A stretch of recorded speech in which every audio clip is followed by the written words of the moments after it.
अस्सलाम वालेकुम YouTube family, होर सुनाओ किदां सेहत भी ठीक आ? असीं ठीक ठाक आ। अज बनान लगे आ अरबी चिप्स।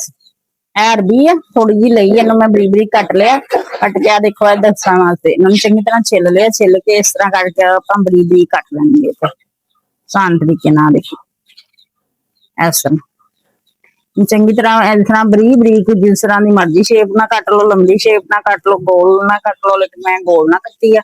इस तरह करके इनू कट लेना। फिर आप ना यानी कि चिप्स स्पाइसी बनानी है। ये लून मिर्चा हर एक चीज आना शामिल करनी।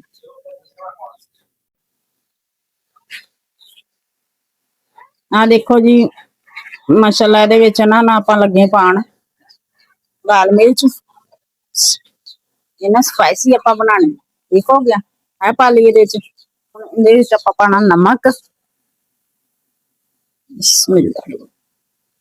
थोड़ा नमक पा लिया। हम ये पानी आ थोड़ी जी हल्दी पा लेनी। आप बिल्कुल आसान तरीके दे नाल आप झटपट बनानी है। ते इहदे विच आपां थोड़ा जिहा बिस्मिल्लाह चाट मसाला पा लिया। आपां बिस्मिल्लाह रहमान 2 चम्मच आपां इहदे विच बेसन दे पा लेने। दाल दा यानी कि जिहड़ा अच्छे तरीके नाल बेसन हुंदा, अच्छी क्वालिटी दा बेसन लिया करो। सही हो गया ना। ये मसाला साफ सुथरा सोना हुंदा वा। ए 2 चम्मच ना ए वाले हम पा ले। इनू चंगी तरह ना आप मिक्स कर लेना। आ देखो माशाल्लाह हल्का जा ना मैं पानी का छट्टा ला के ना बेसन ते ओ मिक्स कर लिया। हुण इधर ना अपना ऑयल गर्म हो रहा वा, ओदे विच आपां देखो तेल अपना गर्म हो गया। हुण इहदे विच ना हल्के हाथ दे नाल दे विच आपां पा देना। बिस्मिल्लाह आ देखो इस तरह आपां ना अपनी चिप्स तैयार कर लेनी। तैयार करते हैं चंगे तरीके दे नाल माशाल्लाह ते असीं तुहानूं दिखाने। देखो माशाल्लाह अरबी दी चिप्स अपनी माशाल्लाह तैयार हो गई। चटपटी है देखो माशाल्लाह क्रिस्पी। ते हुण आपां इहनूं कढदे हैं बर्तन च ते फिर दिखाने।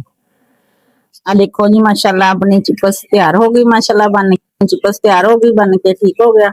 ते देखो माशाल्लाह अरबी दी चिप्स मसालेदार माशाल्लाह कितनी प्यारी बन के तैयार हो गई है। देखो आ देखो इचों अंदर तक पक गया क्रिस्पी। ठीक हो गया। ते माशाल्लाह देखो माशाल्लाह कितनी प्यारी माशाल्लाह बन के तैयार हो गई। मेरे यूट्यूब चैनल का नाम है हांडी किचन। लाइक भी करो, सब्सक्राइब भी करो, शेयर भी करो। जिहड़ियां मेरियां भैणां लाइक कर दियां, शेयर कर दियां, उन्हां दा बहुत बहुत शुक्रिया। जेहड़े मेरे वीर लाइक करदे, शेयर करदे, उन्हां दा बहुत बहुत शुक्रिया।